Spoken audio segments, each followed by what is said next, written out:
We could go to Sarashima with Basho. We got Basho. Where's he going? We can go to Sarashima village with Basho. From the book, uh, it's the narrow road to the deep north that we're gonna look at. We're looking at a visit to Sarashima village. Hmm. Visit to Sarashina village. The autumn wind inspired my heart with desire to see the rise of the full moon over Mount Obasuri. That rugged mountain in the village of Sarashina is where the villagers in the remote past used to abandon their aging mothers among the rocks. It's pretty horrible.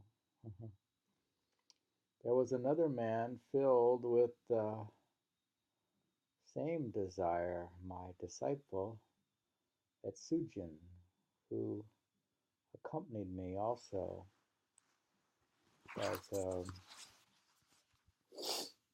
servant sent by my friend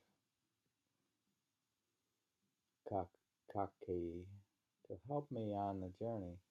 For the Kiso road that led to the village was steep and dangerous, passing over a number of high mountains. We all did our best to help one another, but since none of us were experienced travelers, we felt uneasy and made mistakes doing the wrong things at the wrong time. These mistakes, however, provoked frequent laughter and gave us the courage to push on. At a certain point on the road, we met an old priest, probably more than 60 years of age, carrying an enormous, heavy load on his bent back, tottering along with short, breathless steps and wearing a sullen, serious look on his face. My companion sympathized with him and taking the heavy load from the priest's shoulders, put it together with the other things that they had been carrying on my horse. Consequently, I had to sit on a big pile. Above my head, mountains rose over mountains, and on my left, a huge precipice dropped 1,000 feet into a boiling river, leaving not a teeny square of flat land in between, so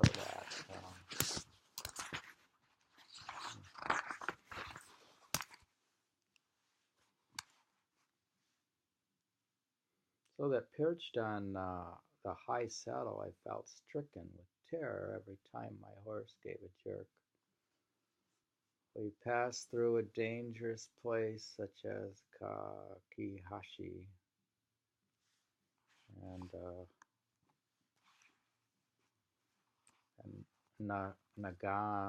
Nazami, Saragabawa, Takitogi.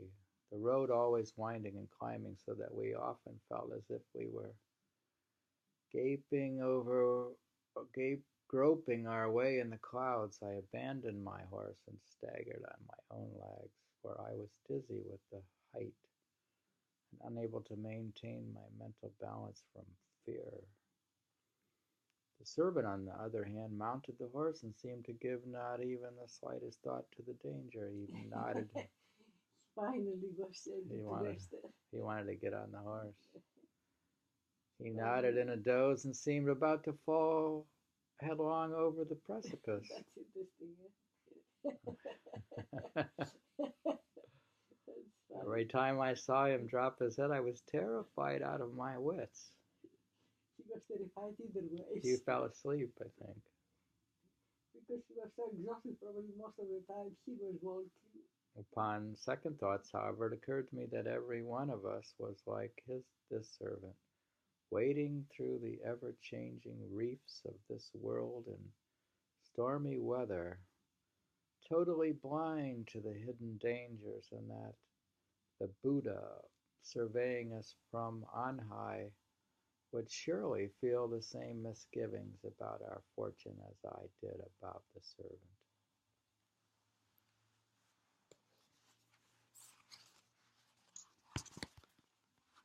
What?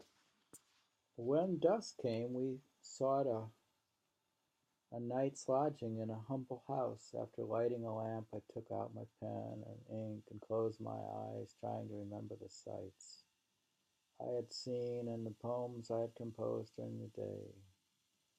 When the priest saw me tapping my head and bending over a small piece of paper, he must have thought I was suffering from the weariness of traveling, for he began to give me an account of his youthful pilgrimage, parables from sacred sutras, and the stories of the miracles he had witnessed.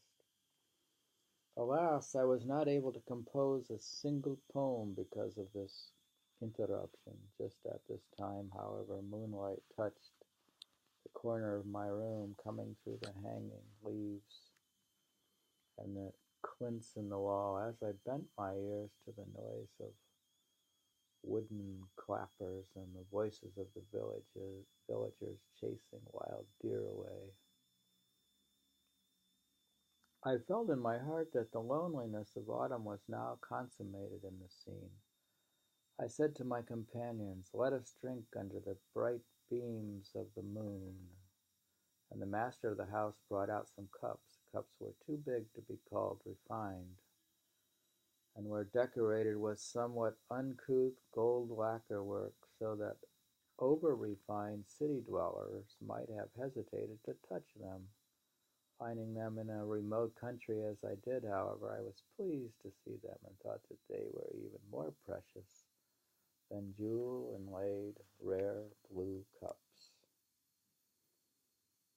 Rare blue. Where do you get those? Poem. Seeing in the country a big moon in the sky, I felt like decorating it with gold lacquer work. Onto a bridge suspended over a precipice clings an ivy vine, body and soul together. Ancient imperial horses must have also crossed this suspended bridge on their way to Kyoto. Halfway on the bridge, I found it impossible even to wink my eye when the fog lifted.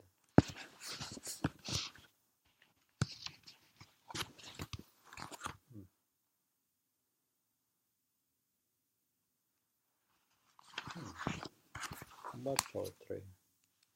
A poem composed at Mount Obasuti. Now they're at the mountain. Poem. In imagination, an old woman and I sat together in tears, admiring the moon. The moon is already 16 days old, and yet I linger in Sarashina village. 3 days have passed, and 3 times I have seen the bright moon in the cloudless sky. A yellow valerian with its slender stalk stands bedecked in droplets of dew. Hot radish pierced my tongue, while the autumn wind pierced my heart. Horse chestnuts from the mountains of Kiso will be my presents to city dwellers. Bidding farewell, bidding goodbye, I walked into the autumn of Kiso. A poem composed at Zenkoji Temple. 4 gates and 4 different sects sleep as one under the bright moon. A sudden storm descends on Mount Asama, blowing stones all over me. I could back up and read those poems again. Poem. In imagination, an old woman and I sat together in tears, admiring the moon. The moon is already 16 days old, and yet I linger in Sarashina village. 3 days have passed, and 3 times I have seen the bright moon in the cloudless sky. A yellow valerian with its slender stalk stands bedecked in droplets of dew. Hot radish pierced my tongue, while the autumn wind pierced my heart. You shouldn't read them like that, or like one. What? Read one, say What? next poem, and then say next poem. Take a break. Take them. If you read them as if they were one poem. A poem, but I don't even know if they're one or many. There are a number of poems. Separate that one. All right, well, I'll read a paragraph and stop. Hot radish pierced my tongue, while the autumn wind pierced my heart. I don't know if they're different or not. Horse chestnuts from the mountains of Piso will be my presents to city dwellers. It's not a poem now. They are, if they're haiku, they could be a poem, I suppose. I don't know. Did you finish the? You didn't finish the book. No, I'm gonna finish these poems, this section. Bidding farewell, bidden goodbye, I walked into the autumn of Kiso. Poem composed at Zen Koji Temple. 4 gates and 4 different sects sleep as one under the bright moon. What do you mean by 4 different sects? Sects? Sects are like different groups or religions or something. Or different sects. S-E-C-T-S. A sudden storm descends on Mount Osama, blowing stones all over me.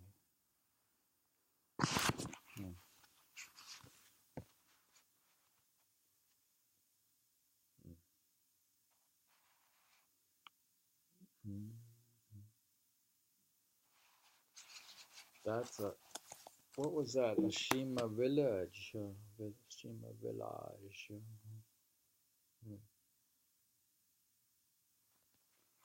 That was which trip was that? Just to be clear. A visit to Sarashina village. Okay, dear, that's the end of that story. Any comment? Beautiful. Yeah, they're all pretty beautiful. I like the passage. Can you read the passage again where they passing by the precipice? The description of how they send them back to the horse. With the horse, oh, that section. How much